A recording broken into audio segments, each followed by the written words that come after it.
Tu sais, dans la ville de Zalika City, là où les néons violets se mêlent aux odeurs de beignets frits et de terre rouge après la pluie, il y avait une fille qui s'appelait Aïcha, 18 ans à peine, peau d'ébène qui brillait comme si le soleil lui-même avait décidé de vivre en elle.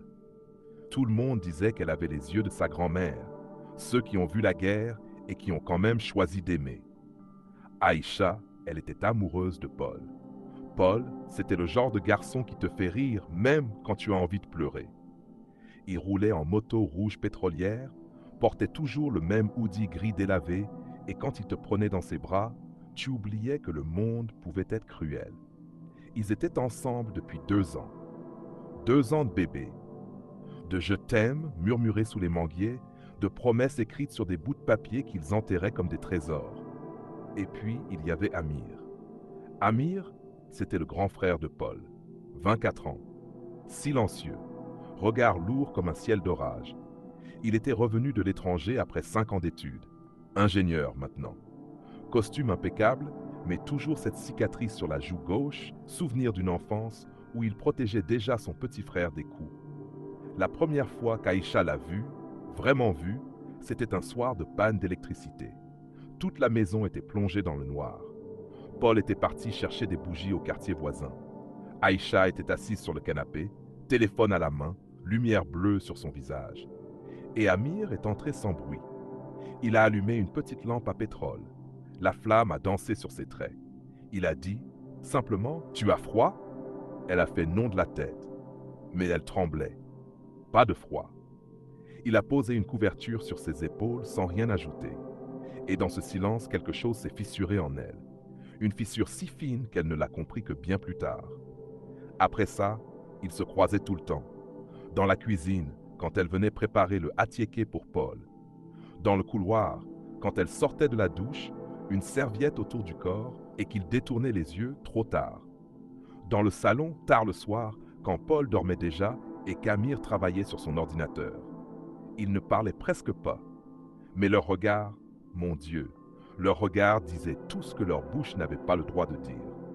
Un soir, Paul a organisé une grande fête pour son anniversaire. Toute Zalika City était là. Musique forte, corps qui danse, alcool qui coule. Aïcha portait une robe dorée qui laissait voir ses épaules. Paul n'arrêtait pas de la prendre en photo.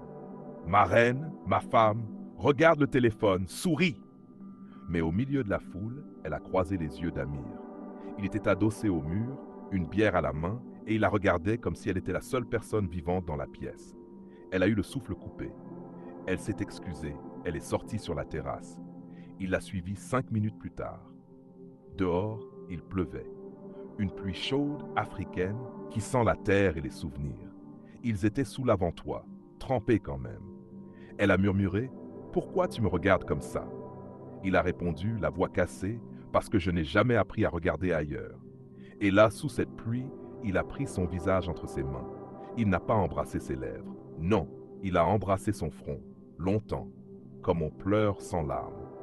Elle a fermé les yeux, et elle a su qu'elle était perdue. Après ça, c'était l'enfer doux.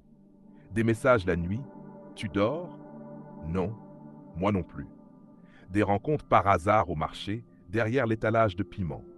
Des mains qui se frôlent dans le noir du cinéma où ils allaient séparément et sortaient ensemble. Un jour, dans la voiture d'Amir, garée sous l'arbre à Kapok, elle a pleuré dans ses bras. Je l'aime, lui. Je l'aime vraiment. Mais toi, c'est autre chose. Toi, c'est comme si mon âme te reconnaissait avant même que je naisse. Amir, lui, ne disait jamais « je t'aime ». Il disait « je suis en train de mourir à petit feu ». Et puis, le drame. Un soir, Paul est rentré plus tôt. Il a trouvé le téléphone d'Aïcha allumé sur la table. Un message d'Amir « J'ai rêvé de toi encore. Je ne tiendrai plus longtemps. » Paul a tout compris en une seconde. Il n'a pas crié. Il est devenu blanc comme un linge. Il est monté dans la chambre d'Amir. La porte était ouverte. Ce qui s'est passé ensuite, personne ne le saura jamais vraiment. On a juste entendu un grand bruit. Quand Aïcha est arrivée en courant, Paul était par terre, le visage en sang. Amir au-dessus de lui, les poings serrés, en larmes. Paul a levé les yeux vers elle et a dit, d'une voix brisée qui ne ressemblait plus à rien, « C'est donc ça, ma copine et mon frère. » Aïcha n'a pas pu parler. Elle est tombée à genoux. Paul s'est relevé. Il a pris ses clés. Il est parti. Dans la nuit, sous la pluie, sur sa moto rouge. 3 heures plus tard, on a retrouvé la moto écrasée contre un camion. Paul n'avait pas mis son casque. Il est mort sur le coup. Aux funérailles, Aïcha était là, en noir, voilée, muette.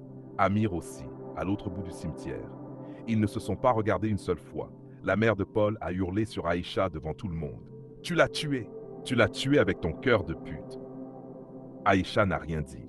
Elle a juste pris une poignée de terre rouge et l'a serrée si fort que ses ongles ont saigné. 3 mois plus tard, Amir a quitté Zalika City pour toujours. On dit qu'il est parti en Europe ou au Canada. Personne ne sait. Aïcha, elle, est restée.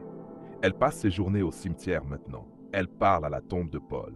Elle lui dit « Je t'aimais. Tu sais. Vraiment. Mais je n'ai pas su choisir. Et maintenant, je n'ai plus personne à aimer. » Parfois, tard le soir, on la voit marcher seule sous les néons violets. Elle lève les yeux vers le ciel, comme si elle cherchait 2 étoiles qui ne brilleront plus jamais ensemble.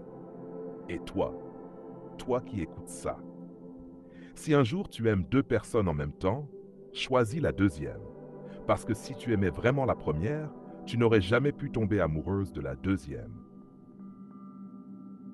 Abonne-toi si cette histoire t'a brisé le cœur.